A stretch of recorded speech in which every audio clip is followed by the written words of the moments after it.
ভেস্তে গেছে ইরান যুক্তরাষ্ট্রের শান্তি আলোচনা। এতে মাথাচাড়া দিচ্ছে যুদ্ধবিরতি ভঙ্গের শঙ্কা।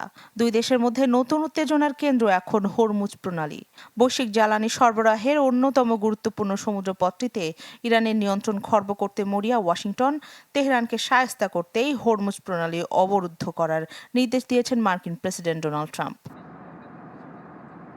সামাজিক যোগাযোগ মাধ্যম ট্রুথ সোশ্যালে দেওয়া পোস্টে তিনি জানান, যেসব জাহাজ হরমুজ পার হতে ইরানকে টোল দিচ্ছে তাদের আটক করা হবে। এছাড়া হরমুজে ইরানের বসানো মাইন ধ্বংসের হুঁশিয়ারিও দেন মার্কিন প্রেসিডেন্ট। ফক্স নিউজকে দেওয়া সাক্ষাৎকারে ট্রাম্প জানান, এই প্রণালী থেকে মাইন অপসারণে সহায়তার আশ্বাস দিয়েছে ন্যাটো। হরমুজ প্রণালীকে তুরুপের তাস হিসেবে ব্যবহার করে তেহরান যাতে কোনো দাবি আদায় করতে না পারে, এজন্যই এমন পদক্ষেপ নিতে যাচ্ছে ওয়াশিংটন। এছাড়া ইরানে ফের বিমান হামলা শুরু করতে পারে যুক্তরাষ্ট্র। মার্কিন সংবাদ মাধ্যম ওয়াল স্ট্রিট জার্নালকে জানিয়েছেন নাম প্রকাশে অনিচ্ছুক এক মার্কিন কর্মকর্তা। ট্রাম্পের হুঁশিয়ারির পরপরই ইরানের বন্দরগুলো অবরোধের ঘোষণা দিয়েছে মার্কিন সেন্ট্রাল কমান্ড। সোমবার থেকেই শুরু হতে পারে এই কার্যক্রম, যাতে ইরানের বন্দরগুলোতে যাতায়াতকারী সব ধরনের নৌ চলাচল বন্ধ করে দেওয়া হবে। এদিকে হরমুজ প্রণালীর কাছে আসা যে কোনো সামরিক জাহাজের বিরুদ্ধে কঠোর ব্যবস্থা নেওয়ার হুঁশিয়ারি দিয়েছে ইরানের বিপ্লবী গার্ড কর্পস। এমনটা হলে তা যুদ্ধবিরতির লঙ্ঘন হিসেবে দেখা হবে এবং কঠোরভাবে মোকাবেলার হুঁশিয়ারি দিয়েছে আইআরজিসি। হরমুজে মার্কিন অবরোধের ঘোষণার পরপরই বিশ্ববাজারে বেড়েছে জ্বালানি তেলের দাম। যুক্তরাষ্ট্রের বাজারে অপরিশোধিত তেলের দাম বেড়ে দাঁড়িয়েছে $104.24। এছাড়া ব্রেন্ট ক্রুড অয়েলের দাম 7% বেড়ে ব্যারেল প্রতি বিক্রি হচ্ছে $102.29। তেহরান ওয়াশিংটনের পাল্টাপাল্টি হুমকিতে উদ্বেগ বেড়েছে পারস্য উপসাগরীয় সহযোগিতা পরিষদ জিসিসিভুক্ত দেশগুলোর। পরিস্থিতি মোকাবেলায় তাই বিকল্প পথ খুঁজছে তারা। সমুদ্রপথে সব ধরনের বিধিনিষেধ তুলে নেওয়ার ঘোষণা দিয়েছে কাতার, আর পূর্ব পশ্চিম পাইপলাইন সম্পূর্ণভাবে চালু করেছে সৌদি আরব। ইরানের হামলায় ক্ষতিগ্রস্ত হয়েছিল পাইপলাইনটি। এই পাইপলাইনের মাধ্যমে হরমুজ প্রণালী এড়িয়ে প্রতিদিন প্রায় 70 লাখ ব্যারেল তেল পরিবহন করতে সক্ষম রিয়াদ। এছাড়া দেশটির দক্ষিণ পূর্ব উপকূলে অবস্থিত মানিফা তেল ক্ষেত্র প্রস্তুত রাখা হয়েছে। রাখি জেসমিন, চ্যানেল 24। রক্তাক্ত ব্যান্ডেজে মোড়ানো 7 বছর বয়সী আলিন সাইদ গেল সপ্তাহে দক্ষিণ লেবাননে তার বাড়িতে ইসরায়েলি হামলায় প্রাণে বেঁচেছে অল্পের জন্য, তবে হারাতে হয়েছে আপনজনদের। ওরা বলেছিল যুদ্ধবিরতি হয়েছে। আমরাও গ্রামে গিয়েছিলাম, শহীদদের জন্য দোয়া পড়তে কবরস্থানে গিয়েছিলাম। সেখানেও হামলা হলো। মনে হলো যেন একটা ঝড় সরাসরি আমাদের উপর আছড়ে পড়েছে।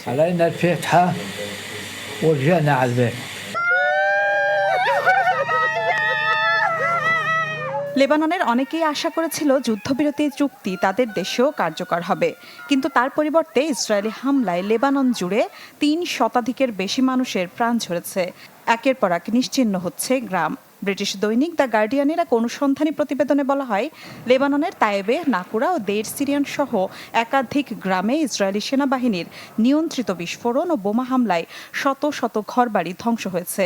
এসব হামলায় পুরো গ্রাম কার্যত বসবাসের অযোগ্য হয়ে পড়েছে।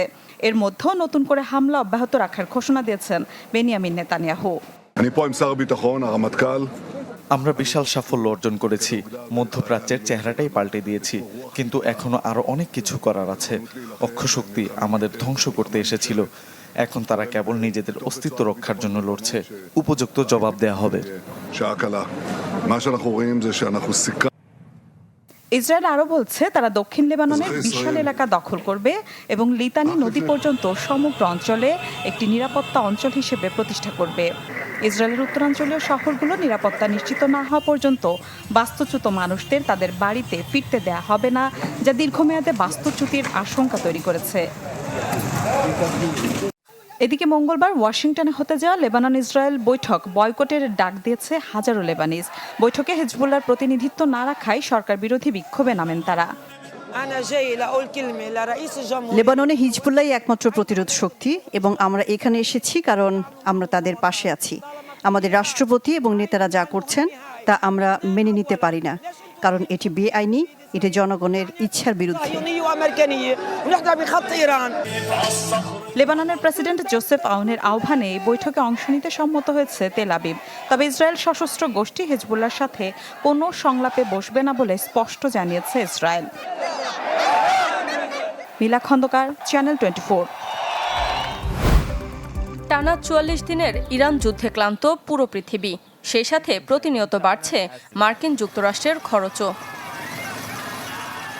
Centre for strategic and international studies তথ্য বলছে, এ সময়ে মার্কিন করদাতাদের পকেট থেকে খরচ হয়ে গেছে $৩৮ বিলিয়ন। ৩৬% খরচ হচ্ছে টমাহক ক্রুজ মিসাইল এবং প্রিসিশন গাইডেড মিউনিশনের মতো উন্নত সব যুদ্ধাস্ত্রে। ২৭.৫% অর্থ ব্যয় হচ্ছে যুদ্ধ বিমানের উড্ডয়ন এবং আকাশপথের অভিযানে। ১৭.৫% ব্যয় হচ্ছে পারস্য উপসাগর ও আরব সাগরে মোতায়েন থাকা ক্যারিয়ার স্ট্রাইক গ্রুপ এবং নৌবাহিনীর কার্যক্রম পরিচালনায়। অর্থনীতির এই বিশাল অঙ্ককে যদি জনকল্যাণমূলক কাজে ব্যবহার করা হতো, তবে তার চিত্র হতো ভিন্ন। খরচের অর্থ দিনে ৬ লাখ শিক্ষকের ১ বছরের বেতন বা ১ লাখের বেশি গৃহহীন মানুষের জন্য ঘর নির্মাণ করা সম্ভব ছিল। এমনকি এই অর্থে ৩,২০,০০০ শিক্ষার্থীর উচ্চশিক্ষার বৃত্তি বা ১১ বিলিয়ন স্কুল মিল বা দুপুরের খাবারের ব্যবস্থা করা যেত, যা সরাসরি মার্কিন জনজীবনে প্রভাব ফেলতে পারত। যুদ্ধের দীর্ঘসূত্রতা এবং বর্তমান তীব্রতা বজায় থাকলে এই খরচ কোথায় গিয়ে ঠেকবে তা নিয়ে খোদ ওয়াশিংটনেই এখন তীব্র বিতর্ক শুরু হয়েছে। যদিও মার্কিন কংগ্রেস এই যুদ্ধের জন্য বিশেষ সম্পূরক অর্থায়ন অনুমোদন করেছে। শারমিন মাহমুদ, চ্যানেল 24। বাংলাদেশে নববর্ষ ঘিরে শেষ সময়ের প্রস্তুতির মাঝেই নিউ ইয়র্কে বেজে উঠেছে নতুন বছরের আগমনী সুর। এনআরবি ওয়ার্ল্ডের আয়োজনে টাইমস স্কয়ারে উদযাপিত হয়েছে বাংলা নববর্ষ। শোভাযাত্রা সহ দিনব্যাপী নানা আয়োজনে অংশ নেন শতাধিক শিল্পী। ঢাকঢোলের শব্দ, রঙিন পোশাক আর উচ্ছ্বাসে বাংলা সংস্কৃতির রঙিন উপস্থিতি দেখতে জড়ো হন ভিনদেশি মানুষ। উপস্থিত ছিলেন থাইল্যান্ডের ডেপুটি কনসাল জেনারেলও। মানবতার মঙ্গল কামনায় অনুষ্ঠিত বর্ণাঢ্য মঙ্গল শোভাযাত্রার উদ্বোধন করেন বর্ষবরণ অনুষ্ঠানের আহ্বায়ক বিশিষ্ট সাংবাদিক রোকেয়া হায়দার। বর্ষবরণের এই আয়োজনে নতুন প্রজন্ম থেকে শুরু করে সব বয়সীদের ছিল স্বতঃস্ফূর্ত অংশগ্রহণ। আমরা হাজার মাইল দূরে নিউ ইয়র্কে এসে আমরা বাংলা সংস্কৃতি চর্চা করছি। পরিবারের সবাইকে নিয়ে এখানে আসছি, খুবই আনন্দ পাচ্ছি।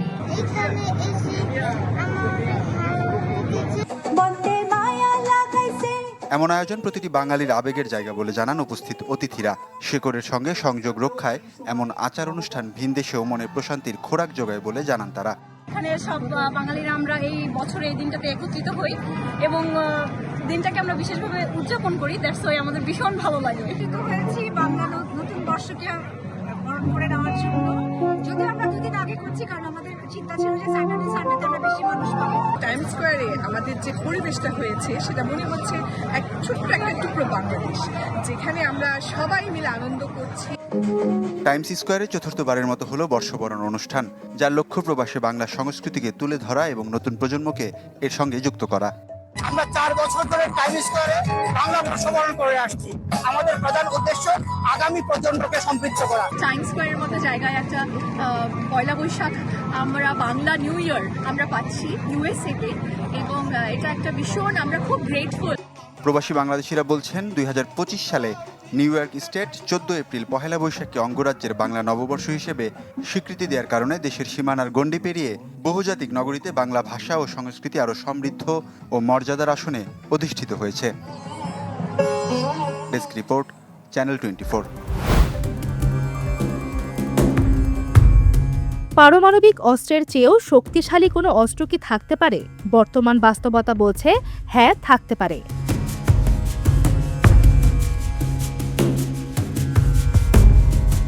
2 সপ্তাহের ভঙ্গুর যুদ্ধবিরতি, বিশ্ববাজারে অস্থিরতা আর সমুদ্রপথে আটকে থাকা তেলবাহী জাহাজ, সব মিলিয়ে ইরান যুক্তরাষ্ট্র সংঘাতে এক নতুন অশনি সংকেত এসেছে। এখানে পারমাণবিক শক্তি নয়, বরং বৈশ্বিক জ্বালানি সরবরাহ নিয়ন্ত্রণই হয়ে উঠেছে অস্ত্র মোকাবেলায় অন্য এক অস্ত্র।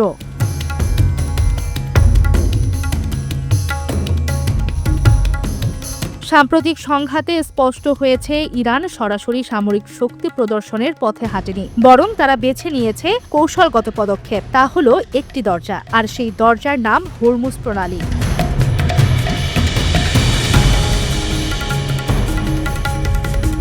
হরমুজ প্রণালী হল পারস্য উপসাগর থেকে সমুদ্রপথে বের হওয়ার একমাত্র পথ। সৌদি আরব, ইরাক, কুয়েত, সংযুক্ত আরব আমিরাত ও কাতারের জ্বালানি এই পথেই বিশ্ববাজারে পৌঁছায়।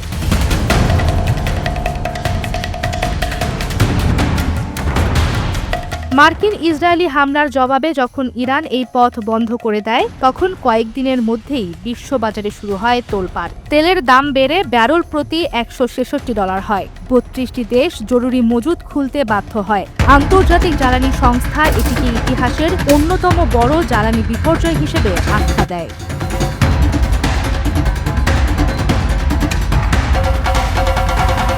যুদ্ধের মাঠে বিস্ফোরণ থাকলেও কৌশলগত দিক থেকে ফলাফল ভিন্ন চিত্র দেখায়।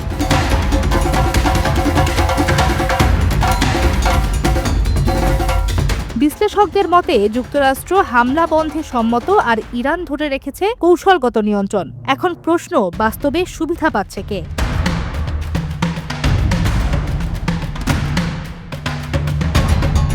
শুধু হরমুজ নয়, ইরানের প্রভাব রয়েছে আরেকটি গুরুত্বপূর্ণ সমুদ্রপথেও। তা হলো বাব আল মানদেব প্রণালী, যা ইয়েমেন ও জিবুতির মাঝে। বৈশ্বিক বাণিজ্যের প্রায় 10% এই পথে পার হয়। এই পথ বন্ধ হয়ে গেলে ইউরোপ এশিয়া বাণিজ্য প্রায় বিচ্ছিন্ন হয়ে পড়তে পারে। ইতিমধ্যে এই অঞ্চলে অস্থিরতা বিশ্ব বাণিজ্যে বড় ধাক্কা দিয়েছে।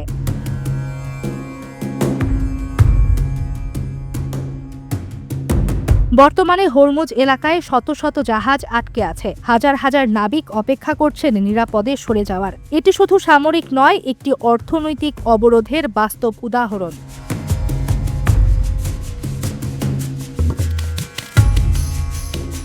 এই সংঘাত একটি বিষয় স্পষ্ট করে দিয়েছে, ইরানের আসল শক্তি পারমাণবিক অস্ত্র নয়, বরং ভৌগোলিক অবস্থান। কারণ বোমা দিয়ে একটি দেশ ধ্বংস করা যায়, কিন্তু একটি সমুদ্রপথের নিয়ন্ত্রণ তা কেবল ভূগোলই নির্ধারণ করে।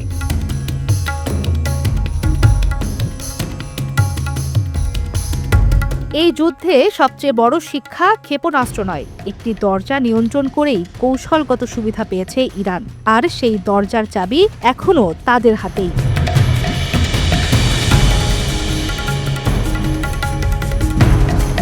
সামিরা মাশরুহা, চ্যানেল 24।